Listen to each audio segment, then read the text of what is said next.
Jeebies. Chapter 5.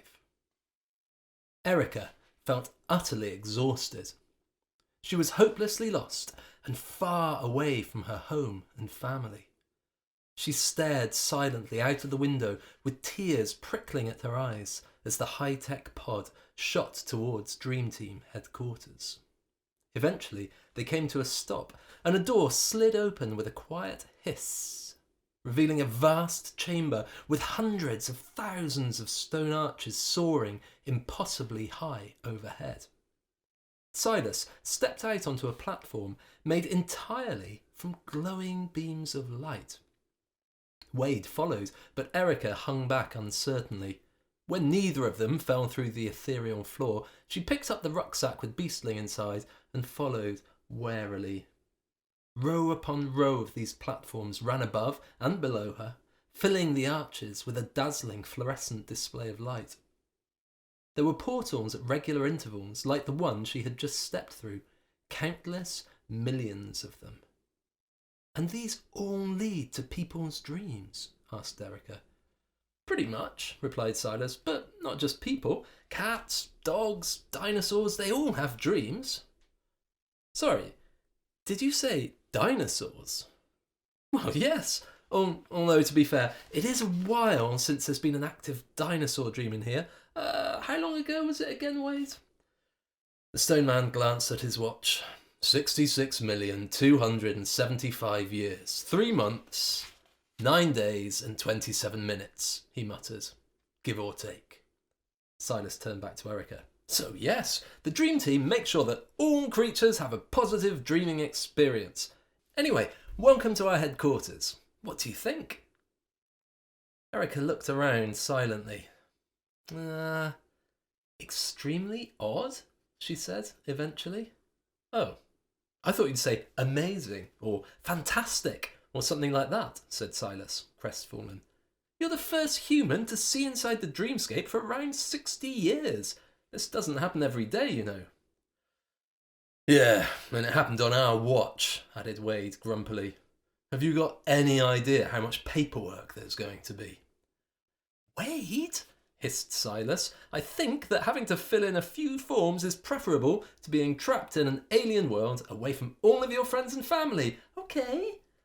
"I suppose," muttered Wade. "But still, some of those forms take ages." "Anyway," cut in Silas abruptly, "what we need to do now is speak with Madame Hettyforth. If anyone knows how to get Erica home, it'll be her."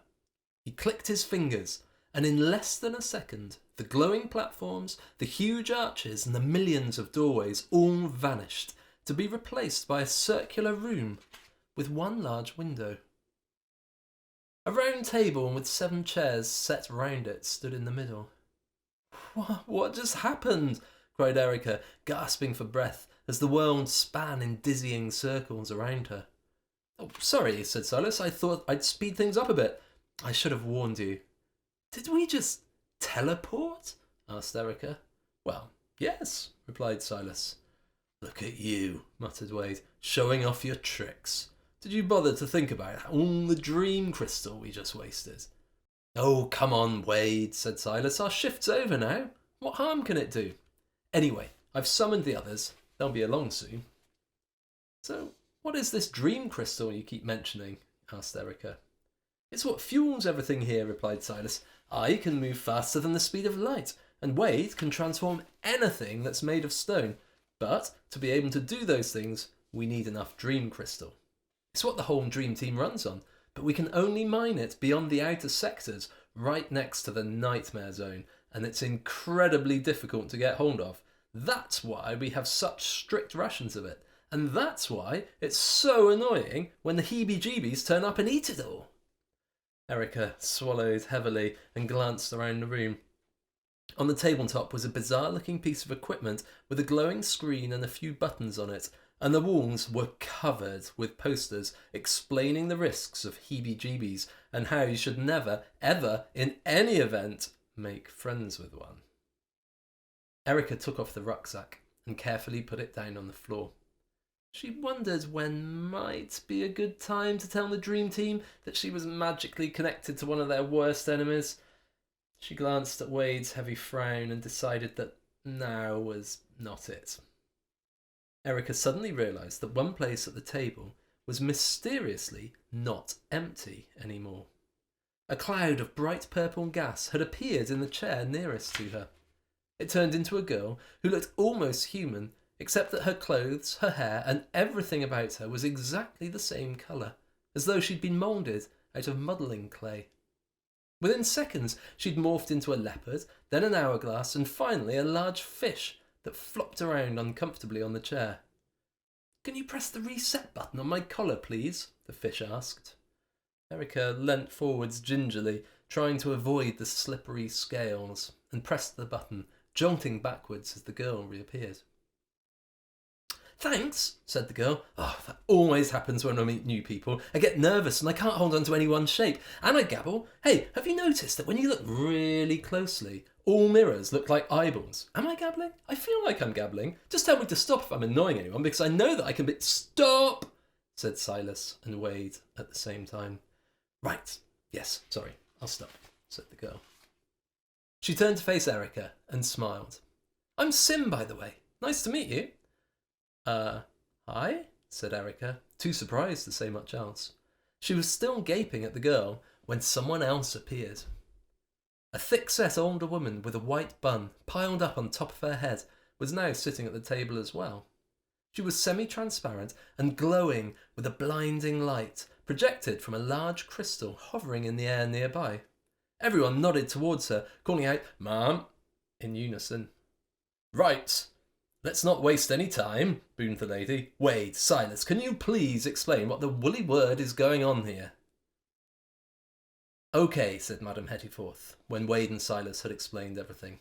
"The good news is that I believe I can get you home." Tears of relief sprang up in Erica's eyes. She would see her family again. "If we can find a compatible dream for you to enter before this dream cycle is over," Madame Hettyforth continued, "then theoretically you should be able to reconnect with your sleeping body.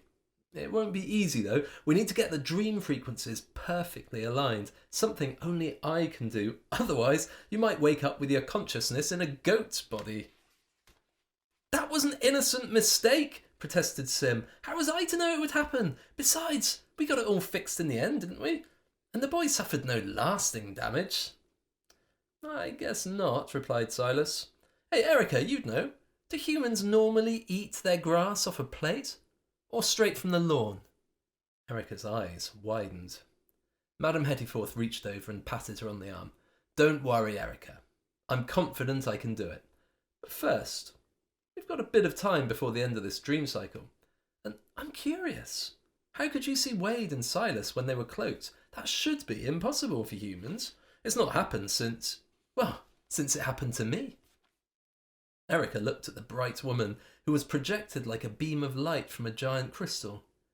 "You mean you're human too?" "I was," replied Madame Hettyforth, "but what's important right now is you.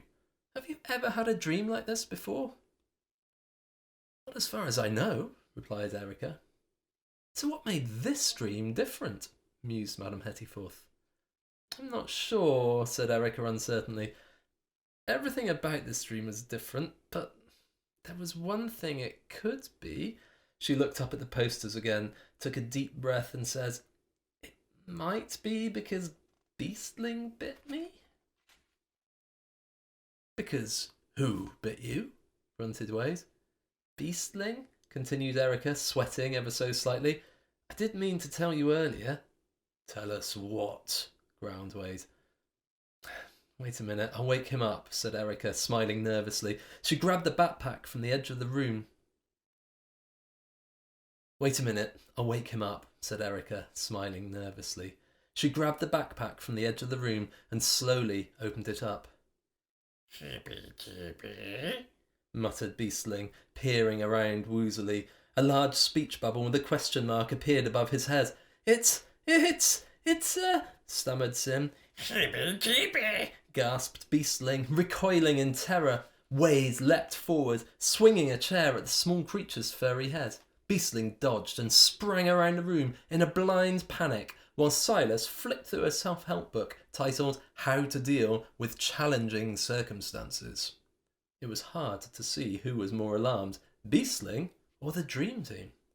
Madame Hettyforth pointed a finger towards Beastling and yelled, "Pause!" A trail of bright lights shot out towards the Heebie-Jeebie, literally freezing him in midair. "So, this is the creature that bit you?" asked Madame Hettyforth, breathing heavily as she tucked a stray hair back into her bun. Erica nodded. "And now we can't be more than a few metres apart." Silas whistled between his teeth. "Well, this is a day of firsts."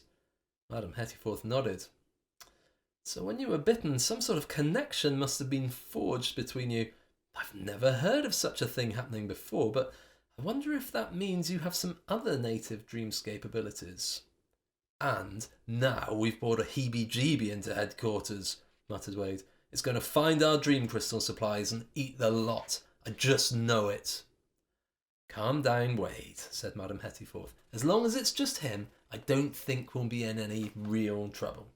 But all the same, let's get this little fellow out of here before any of the others home in on his location. You know what Heebie-Jeebies are like." Just as Madame Hettyforth spoke those words, a Heebie-Jeebie materialised on top of Wade's head.